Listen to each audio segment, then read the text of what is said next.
What's up, hobby friends? My name is Casey, and this is eBay Miniature Rescues. Today, we're going to make some super sweet bases for a ton of orcs.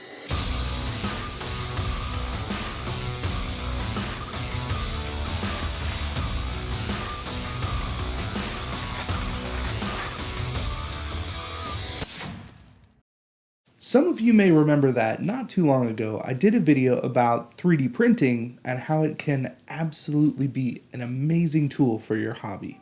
Well, it just so happens that the company Anycubic reached out once again and asked me to try out their new 3D printer, the Photon Mono.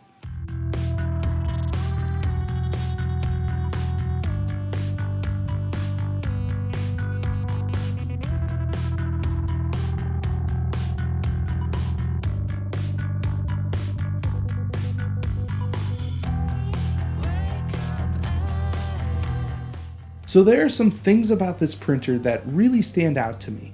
The Mono, appropriately named for its single color screen, can print up to 3 times faster because it doesn't have to worry about any other non-ultraviolet emitting LEDs.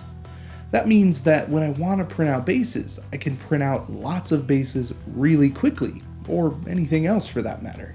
Seeing as it's Orktober and we've got this new printer to try out, it made sense to try and make the old orc army even better. Right now, the army isn't looking too bad, and I used the Photon S to really spruce it up and make it my own. But I want to go a step further and make some really nice bases for these boys too. This time I decided to head straight to a known source for good STL files. After all, we want these bases to look really nice and not have to do a lot of work to get them printed out. The first place I looked also happened to be the last place I looked because I found some incredible scrapyard bases that were going to be perfect for orcs. If you're curious as to where I picked these up, I'll put a link in the description as well as a pinned comment. Okay, we have the files we want. Let's get to printing. A batch of these scrapyard bases on the Mono only took about 25 minutes to print, which is much better than the Photon S clocking around 40 minutes for the same kind of bases. I grab my handy dandy USB drive and get the files loaded into the printer. Turns out that USB drive was broken, so I just swapped it out for a bigger one. It's fine. Oh yeah, super awesome addition to this printer, an actual scraper, not a plastic and flimsy, junk one. I thought this was a nice touch. Also, don't forget to wear gloves when handling resin. This stuff is super nasty when it gets on your hands. Okay, so we have the bases. Now it's time to paint them up in a way that will match and complement the models. I started by priming the bases brown. That way I can get a nice rusty color started. Then I bring in some Vallejo orange to get more rust on top of that other rust. For the most part, I pick out sections on each base at random. I just want the color to show through and give me some variety. In order to bring in some contrast, I opted for verdigris. The intent with this color isn't to use it like a technical paint. Rust doesn't really have verdigris. But it's the perfect color to balance out the base and bring in a lot more contrast while the models stand on top. To weather the bases down a little bit more and filter all of the colors, I'm going to use MIG streaking grout. Alternatively, Agrax Earthshade works pretty much just as well, and I end up switching to that later on to expedite the whole process. Using a paper towel, I wipe away the excess, leaving the enamel in the recesses. Wiping it around also gives a really nice variety to the grime. After the wash is dried, I come in with some bright silver and dry brush the bases. I really like how this looks. It ties the colors together, gives the whole platform a rusty metallic look, and brings out the metal details on each piece. Recently, I picked up some MIG rust paints, and I wanted to come in and try and push these tones on some of these bases. Honestly, I've been really happy with these, and I think they're probably going to be my new go-to for rust.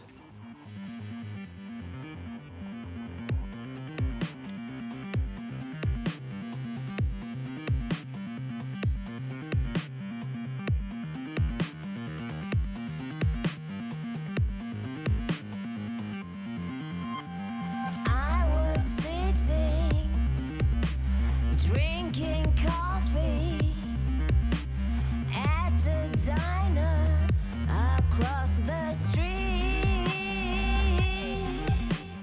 Alright, so here's the army as it sits. Nothing too crazy, they only stand out a little bit, but they really need a push to stand out even more. Let's put some of these boys on the bases and see what we get. A lot of these older orc models come on slotted bases, so I did have to cut those off. But with the exposed plastic on the bottom, just using a small amount of super glue, they stuck right to the bases. These look really nice. They balance the models out nicely, and personally, I like how heavy the bases are.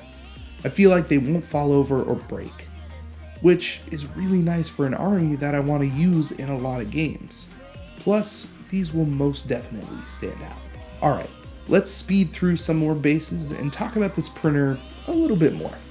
So there are a lot of things that I really like about this printer. There are also some things that I thought were downgrades from the Photon that I've been using. Specifically, the resin tray is plastic instead of metal. The hood is one piece instead of being on hinges, and the build plate is on a single Z-axis mount instead of two, so it seems less stable. Don't get me wrong though, this printer still works exactly like it should, but I'm a little worried about how long it will last with really heavy usage.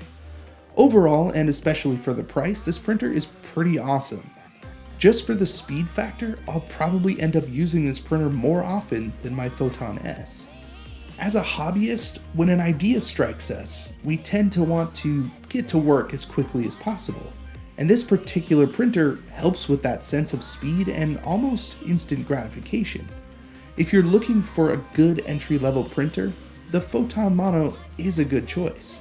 The flexibility of 3D printing means that I can make the things that I need and apply them to my hobby rather quickly. Making these bases was really fun, and it pulled me into the hobby even more. Because it was going pretty fast, I went out of my way to print some lava bases for some fire slayers that I want to get to, and some really awesome wings for this super sweet bloodthirster.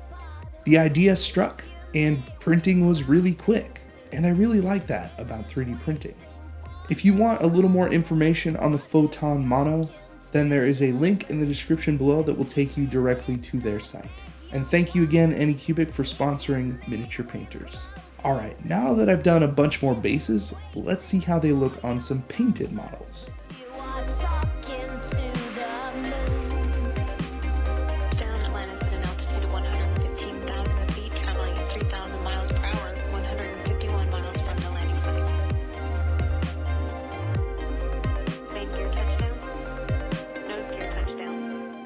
Thank you for joining me on another miniature rescue. If you enjoyed something about this video, please like, share, and subscribe as it really helps out the channel. Once again, I'm Casey, and I will see you in the next video.